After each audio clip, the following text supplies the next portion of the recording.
Welcome back on smart chemistry YouTube channel. तो आज की इस क्लास से हम स्टार्ट करने वाले हैं स्पेक्ट्रोस्कोपी। ये एक बहुत ही ऐसा सब्जेक्ट है जो कि ना केवल पीजी के स्टूडेंट के लिए बल्कि यूजी के स्टूडेंट के लिए भी काफी अच्छा इंपॉर्टेंट सब्जेक्ट है। नेट गेट के अंदर भी इसके काफी क्वेश्चन जो है हर साल पूछे जाते हैं। तो बात करते हैं सबसे पहले स्पेक्ट्रोस्कोपी की कि स्पेक्ट्रोस्कोपी होता क्या है। स्पेक्ट्रोस्कोपी की भी बहुत सारी ब्रांचेस हैं, जैसे रोटेशनल हो गई, वाइब्रेशनल हो गई, माइक्रोवेव हो गई, यूवी हो गई, विजिबल हो गई, रेडियो वेव हो गई। अलग अलग तरह की स्पेक्ट्रो वेव्स काम में लेकर अलग अलग सब्जेक्ट्स ब्रांच बनाए गए हैं स्पेक्ट्रोस्कोपी के। तो चलिए स्टार्ट करते हैं, स्पेक्ट्रोस्कोपी होती क्या है। सबसे पहले ये जानते हैं कि जो अपना स्पेक्ट्रोस्कोपी है, ये जो स्पेक्ट्रोस्कोपी है उसकी नीड हमें क्यों है, इसकी जरूरत क्यों है हमें। ऑर्गेनिक केमिस्ट्री के अंदर स्पेक्ट्रोस्कोपी की जरूरत क्यों पड़ी। पहले जब स्पेक्ट्रोस्कोपी जो डिस्कवर नहीं की गई थी उस टाइम पे किसी भी ऑर्गेनिक या इनऑर्गेनिक या फिजिकल कोई भी हमारे पास मॉलिक्यूल होता है या कंपाउंड होता, तो उसकी स्ट्रक्चर को डिटरमाइन करने के लिए कुछ मेथड काम में लिए जाते हैं, जैसे वेलोसिटी हो गया या फिर डायपोल मोमेंट हो गया या फिर सरफेस टेंशन हो गया। इनसे उनकी स्ट्रक्चरल एनालिसिस किया जाता कंपाउंड का, बट वो तो उनके द्वारा जो एनालाइज किया जाता था उससे एग्जैक्ट रिजल्ट नहीं मिल पाते थे। फर्दर जब डेवलपमेंट हुआ स्ट्रक्चरल एनालिसिस में तो स्पेक्ट्रोस्कोपी डिस्कवर की गई और उससे अच्छे रिजल्ट मिलने लगे। फिर धीरे धीरे आगे स्पेक्ट्रोस्कोपी है उसमें डेवलपमेंट होते गए और अब जो स्पेक्ट्रोस्कोपी है एक बहुत ही अच्छी ब्रांच है किसी भी कंपाउंड का स्पेक्ट्रल एनालिसिस करने के लिए। तो उसके अंदर अब स्पेक्ट्रोस्कोपी होती क्या है बेसिकली। जैसे मेरे पास ये कोई मैटर है, ये कोई भी मैटर हो सकता है, ऑर्गेनिक इनऑर्गेनिक कुछ भी हो सकता है, जैसे डीएनए हो गया, आरएनए हो गया या प्रोटीन्स हो गया या फिर कोई भी ऑर्गेनिक कंपाउंड हो गया। इस पे जब मैं माइक्रोवेव डालता हूं, इलेक्ट्रोमैग्नेटिक रेडिएंस डालता हूं, जब इलेक्ट्रोमैग्नेटिक रेडिएंस किसी भी मैटर पे डालता हूं तो इसके अंदर ये या तो अब्जॉर्प्शन करेगा इन रेडियो वेव्स का या फिर इमिशन करेगा। उसके थ्रू इसके अंदर स्पेक्ट्रा प्राप्त होते हैं हमें। जैसे कोई भी अगर मोनोक्रोमेटिक लाइट है उसे हम जब प्रिज्म में इंट्रोड्यूस करवाते हैं तो वो डिफरेंट टाइप्स कलर के जो है स्पेक्ट्रा के अंदर डिवाइडेड हो जाता है और जब डिफरेंट टाइप के स्पेक्ट्रा प्राप्त होते हैं तो उसे हम स्पेक्ट्रा कहते हैं। इसी स्पेक्ट्रा के एनालिसिस से हम इसकी स्ट्रक्चर एनालिसिस करते हैं किसी भी कंपाउंड की। तो यहाँ पे डिफरेंट टाइप्स ऑफ ईएमआर जो है वो काम में लिए जाते हैं, इलेक्ट्रोमैग्नेटिक रेडिएशन काम में लिए जाते हैं। तो इसकी डेफिनेशन क्या हो जाएगी, जब हम इलेक्ट्रोमैग्नेटिक रेडिएशन और मैटर के बीच में इंटरेक्शन करवाते हैं तो हमें उनसे उसकी फिजिकल और केमिकल प्रॉपर्टीज का पता चलता है, उसका स्ट्रक्चरल एनालिसिस कर पाते हैं। इसे ही हम स्पेक्ट्रोस्कोपी कहते हैं। अब बात करते हैं कि जो अपना ईएमआर है उसके अंदर कुछ यूनिट्स कहां में ली जाती हैं उनके बारे में जानते हैं। पहली जो है वो है वेवलेंथ।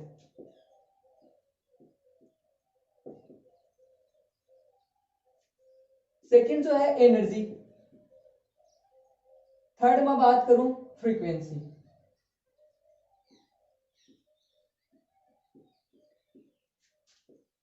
तो वेवलेंथ क्या होती है, उनकी एनर्जी कैसे रिलेट करती है आपस में, उनकी फ्रीक्वेंसी क्या होती है वो देखते हैं।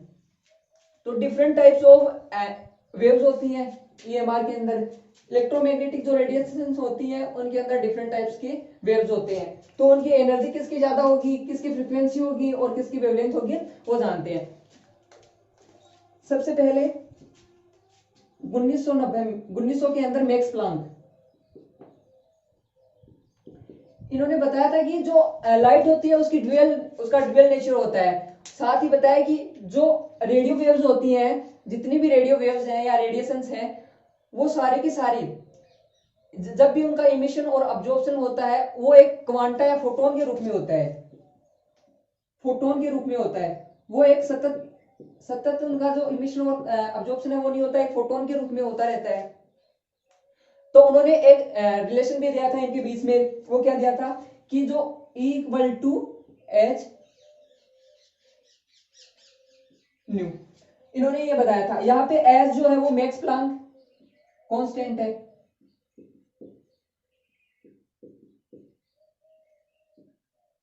और म्यू क्या है यहाँ पे, frequency.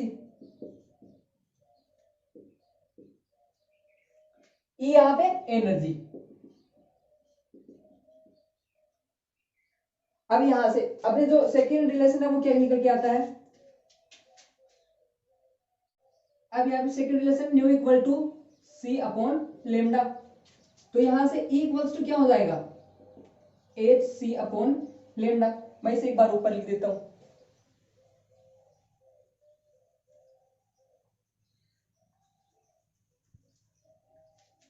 E equals to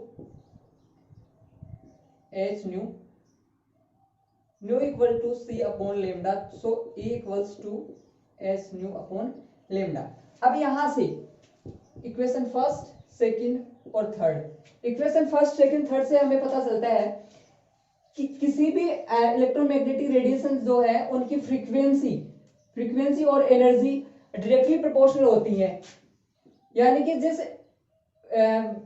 radio wave की एनर्जी ज्यादा होगी उसकी फ्रीक्वेंसी भी उतनी ज्यादा होगी। साथ ही जो एनर्जी और जो फ्रीक्वेंसी है वो इनवर्सली प्रोपोर्शनल होगी किस चीज के, वो इनवर्सली प्रोपोर्शनल होगी वेवलेंथ के इनवर्सली प्रोपोर्शनल होगी। यानी कि अगर किसी भी रेडियो वेव की वेवलेंथ ज्यादा है तो उसकी एनर्जी और फ्रीक्वेंसी कम होगी, बेसिकली हमें यहां से पता चल रहा है। और अगर एनर्जी ज्यादा है तो फ्रीक्वेंसी भी ज्यादा होगी, बट जो वेवलेंथ है वो कम होगी। अब यहाँ पे जो सी है वो क्या है, वेलोसिटी ऑफ लाइट,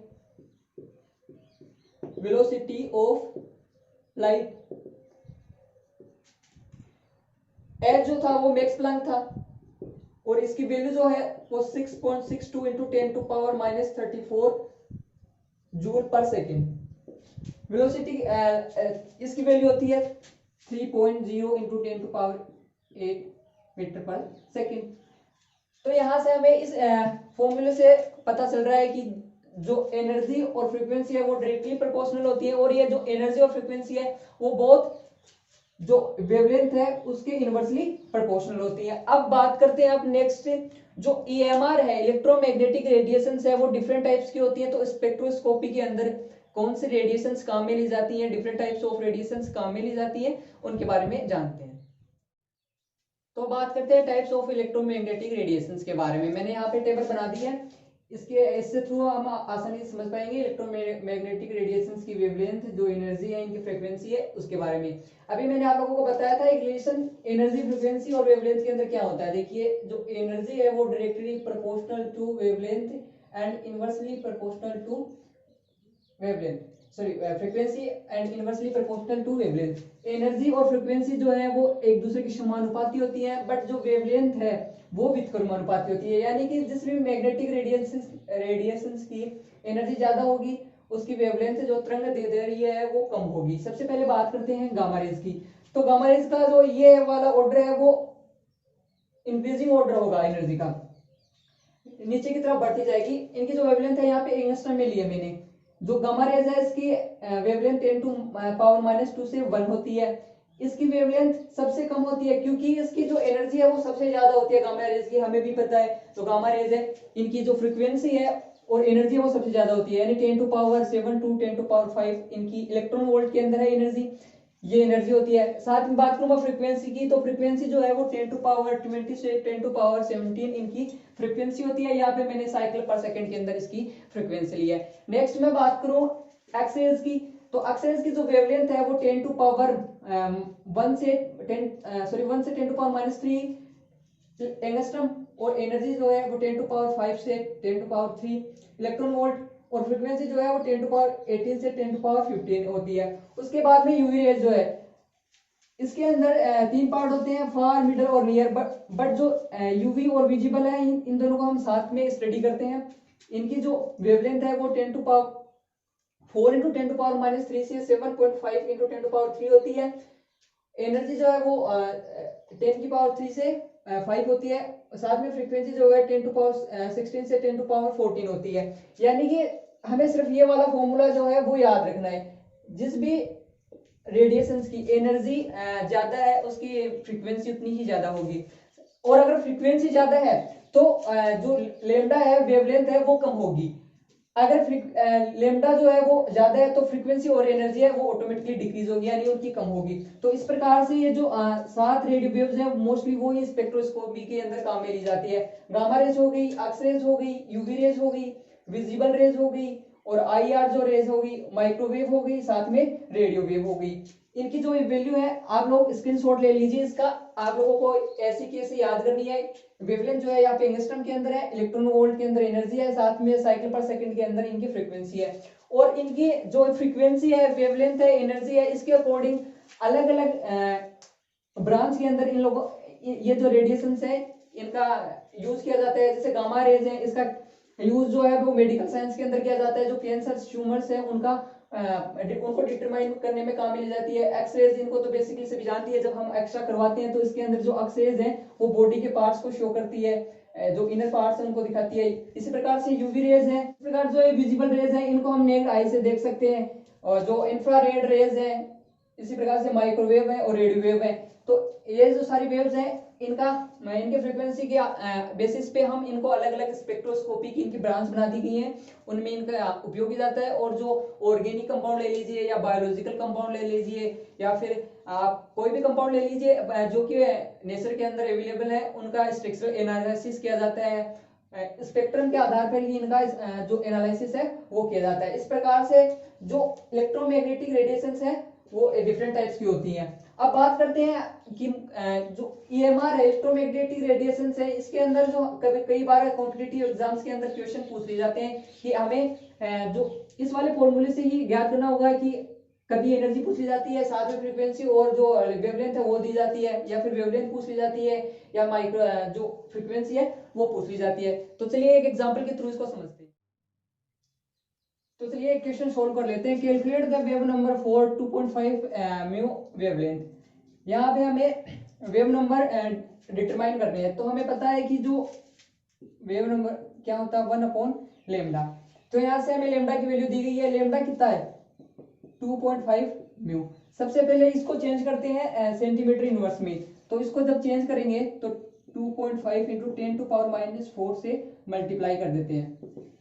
अब इस वाले फॉर्मूले के अंदर ये वैल्यू ऐसी कैसे पुट कर देते हैं 1/2.5 इंटू 10⁻⁴। ये वैल्यू माइनस के अंदर है, इसे जब ऊपर भेज देते हैं तो यहां से 1 इंटू 10⁴ ये पॉजिटिव के अंदर चेंज हो जाएगी, साथ में 2.5। जब इसे आगे सोल्व करते हैं तो